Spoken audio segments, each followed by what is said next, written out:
আসসালামু আলাইকুম, আমি আলামিন মন আওয়ার ভিলেজের নতুন একটি ভিডিও নিয়ে আবারও হাজির হলাম।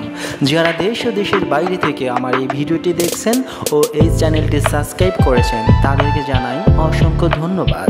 আর যারা এখনও সাবস্ক্রাইব করেনি তাদেরকে সাবস্ক্রাইব করার জন্য অনুরোধ রইল।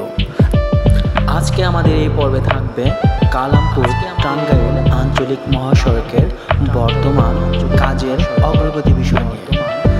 তাহলে চলুন ভিডিওটি শুরু করা যাক।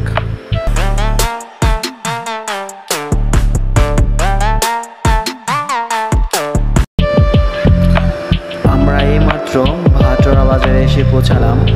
আজকে আমাদের এই ভিডিও রোড রিভিউ হচ্ছে বালিয়াটি জমিদার বাড়ি থেকে পাকটিয়া বাজার পর্যন্ত। আপনারা এখন দেখতে পাচ্ছেন রাস্তার বাম পাশে এবং ডান পাশে যে গাছগুলো ছিল সেই গাছগুলো, বাম পাশের গাছগুলো প্রায় কেটে ফেলা হচ্ছে। আর এই কালামপুর টাঙ্গাইল নাগরপুর আঞ্চলিক মহাসড়কে হবে 72 ফিট। এই রাস্তাটি যখন 72 ফিটে উত্তীর্ণ হবে তখন এই রাস্তাটি হবে অনেক প্রশস্ত। যখন এই রাস্তাটি প্রশস্ত হবে তখন এখানকার মানুষের আর্থসামাজিক উন্নয়ন হবে।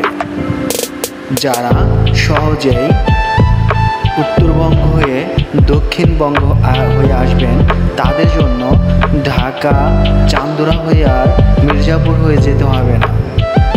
আপনারা যারা উত্তরবঙ্গ হয়ে যারা ঢাকায় প্রবেশ করবেন তারা হচ্ছে টাঙ্গাইল থেকে নাগরপুর হয়ে, পাকটিয়া হয়ে, বালিয়াটি হয়ে, কালামপুর হয়ে ঢাকাতে প্রবেশ করতে পারবেন।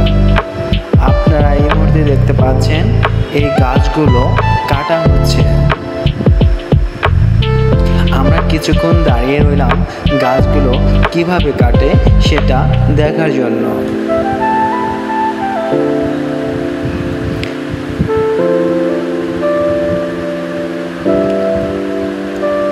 হ্যান্ড থ্রো মেশিন দিয়ে দ্রুতই গাছ কেটে ফেলছে যে আমরা দেখতে পাচ্ছি। আমরা কিছুক্ষণ গাছ কাটা দেখলাম। দেখতে পাচ্ছেন এক চাচা পা ঝুলিয়ে গান গাইছে আর আমরাও যাচ্ছি। দুপুরের রোদটা অবশ্য অনেক আমার লেগে যাচ্ছে, তবুও আপনাদের এই রোড রিভিউ দেখার জন্য আমাকে এভাবেই আসতে হচ্ছে।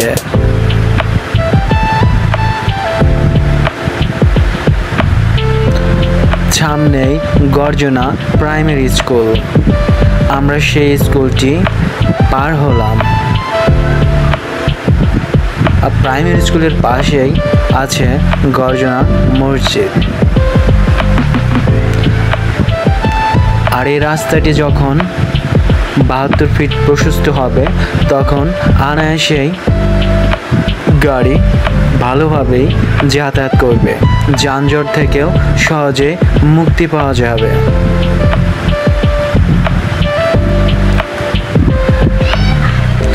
আমরা এখন প্রবেশ করছি দ্বিমুখা বাজার। এই বাজারেও আপনারা চাইলে আসতে পারেন।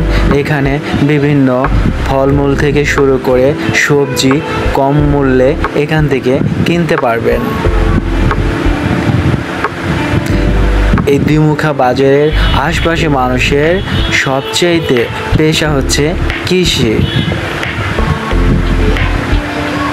তাই সহজে এখানকার জিনিসপত্র এই বাজারে কম মূল্যে পাওয়া যায়। আর এখানকার বাজার থেকেই চলে যায় ঢাকার দিকে। আমরা এখন প্রবেশ করছি কান্দাপাড়া। আর বিশেষ করে কান্দাপাড়ার অংশটুকু 72 ফিট প্রশস্ত লাইনের কাজ মোটামুটি ভালোই শুরু হয়েছে। আমরা বালিয়াটি থেকে শুরু করে কান্দাপাড়ার আগ পর্যন্ত আমরা তেমন প্রশস্ত লাইনের কাজ দেখতে পাইনি, কিন্তু কান্দাপাড়া থেকে এই 72 ফিটের প্রশস্ত কাজ আমরা লক্ষ্য করতে পারছি। সামনেই দেখতে পাচ্ছেন একটি সুন্দরতম মসজিদ।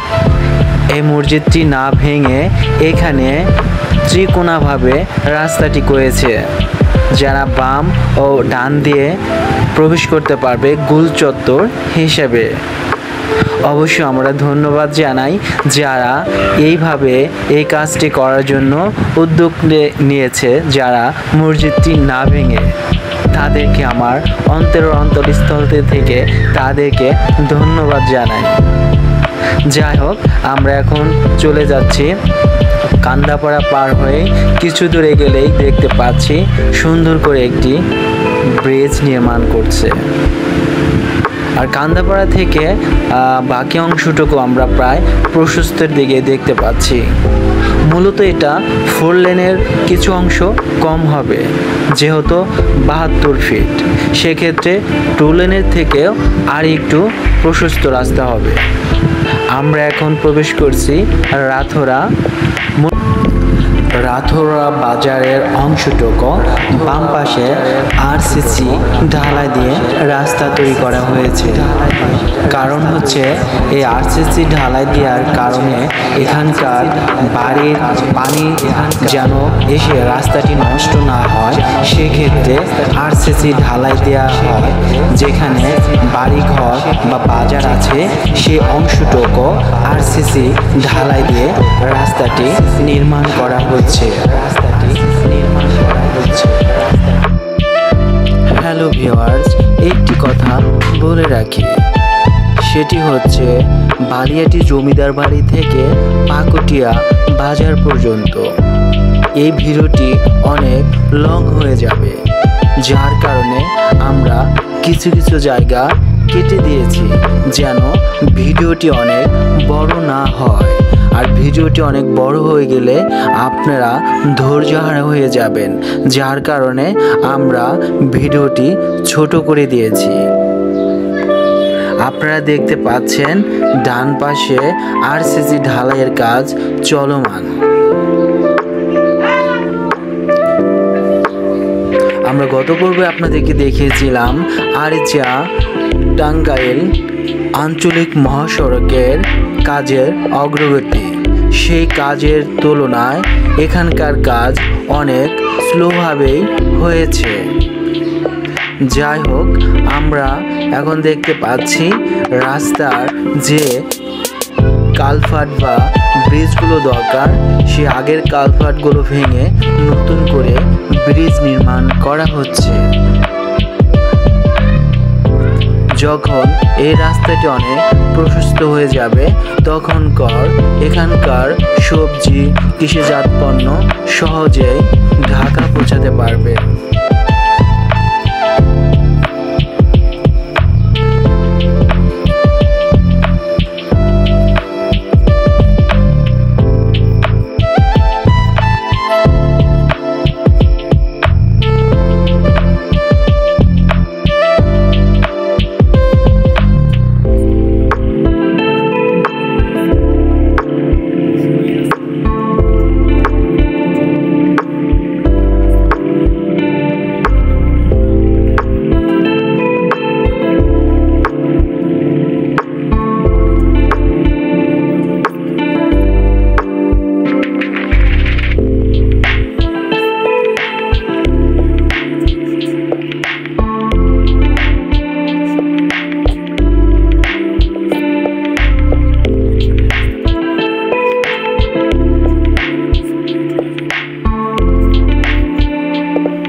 আপনাদের অনুপ্রেরণা পেলে নতুন রোড রিভিউ আপলোড করতে পারবো, যা আপনারা দেখতে পারবেন।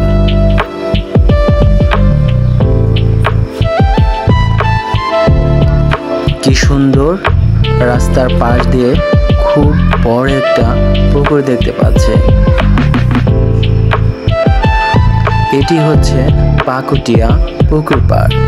এই পুকুর পাড়ের এই অংশটুকু একটু প্রশস্ত করতে হবে, না হলে দুর্ঘটনা ঘটার সম্ভাবনা থাকবে, অথবা এখানে রোড ডিভাইডার করে দিতে পারে, যার কারণে দুর্ঘটনা থেকে সহজেই রক্ষা পাওয়া যাবে। পুকুরের পাশ দিয়ে বাম পাশের অংশটুকু বাদ দিয়ে এখান থেকে রাস্তা প্রশস্ত করে রাস্তাটা সোজা করা হচ্ছে।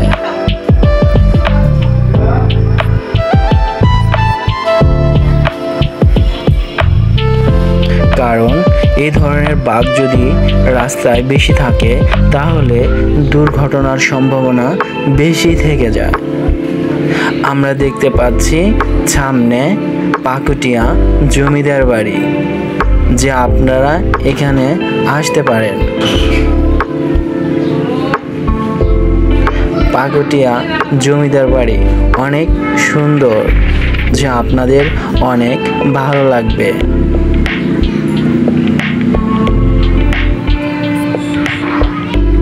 আমরা আর কিছু দূর গেলেই আমরা পাবো পাকুটিয়া বাজার।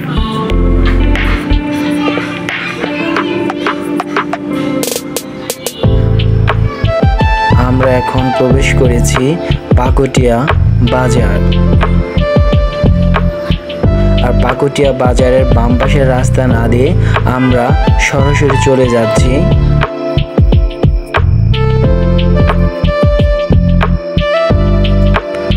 আমরা পাকুটিয়া বাজার থেকে একটু এগিয়ে নতুন যে ব্রিজ নির্মাণ করেছে, আমরা ঠিক আজকের এই পর্ব আমরা এই পর্যন্তই তুলে ধরব। হ্যালো ভিউয়ার্স, যারা এতক্ষণ এই ভিডিওটি ধৈর্য সহকারে দেখেছেন তাদেরকে জানাই অসংখ্য ধন্যবাদ। এই ভিডিওটি যদি ভালো লাগে তাহলে লাইক, কমেন্ট ও শেয়ার করবেন ও অবশ্যই এই চ্যানেলটি সাবস্ক্রাইব করবেন। আপনাদের অনুপ্রেরণা পেলে অবশ্যই নতুন কোনো কাজের আমার উৎসাহ হবে। আপনাদের কোনো রোড রিভিউ দেখতে হলে অবশ্যই কমেন্ট করবেন, তাহলে আমি নতুন কোনো ভিডিও তৈরি করব আপনাদের দেখানোর জন্য। তাহলে বন্ধুরা, আজকের মতো এই পর্যন্তই। ভালো থাকবেন, সুস্থ থাকবেন।